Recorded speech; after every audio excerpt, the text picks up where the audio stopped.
Today's video, I've invited our Senior Account Executive at Technica Communications, Sarah Malpeli, to join us because I don't have kids, I don't plan to have kids, but I know a lot of you do. So we need to give you some tips on how to work with kids from home. So Sarah, thank you so much for joining us today.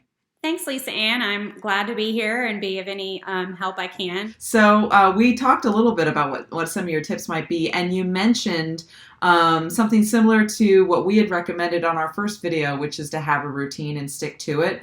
How are you implementing that with your kids, and why is that important for them? It's just as weird for them being at home as it is for us. So I'm trying to make it as normal as I possibly can. We keep their schedule pretty close to what they would be doing in school. Obviously, we build in some more free time and breaks. But I have a schedule posted for each one of my kids. I have two boys, 15 and 9. Each one has a different schedule that outlines all their classwork that they're expected to get done for the day. They have it on the fridge. They can go and look at it anytime they want. And it really helps them stay on track.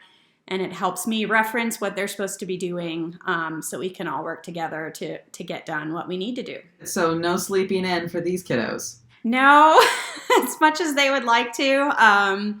We've heard a little bit of flack about that, but we tried letting them sleep in for a day or two.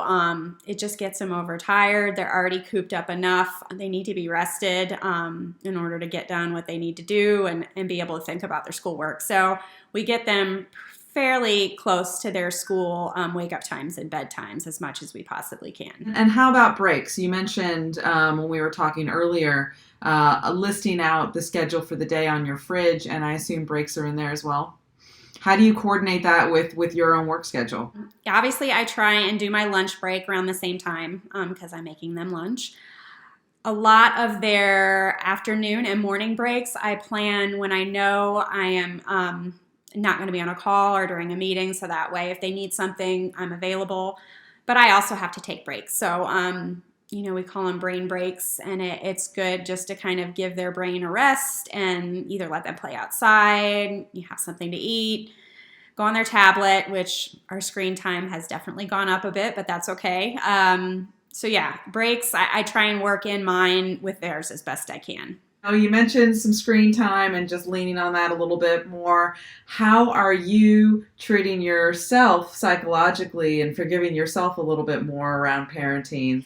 As far as working at home and being at home, we're all in the same boat. So I found everyone's pretty understanding because they're all, people with kids, they're all working from home with their kids. But taking breaks, I do try to turn off work now at a certain time, especially since they are home. I don't want to be ignoring them after work time is supposed to be over. So I have to make sure I turn work off and leave it there and leave some time for them so I can interact with them and still have that quality one-on-one time. But parenting is hard, so you're never going to get it all perfect, but I've had to learn to be pretty forgiving when you make mistakes. Okay, Sarah, thank you so much for joining me today and sharing some of your tips for working from home when you've got kids, because I'm sure a lot of parents are scrambling right now to figure out what they're doing is normal and okay, or if they should be switching things up. So I hope that these are helpful for people. Again, I'm Lisa Ann Pinkerton, joined by Sarah Malpeli. We're both at Technica Communications,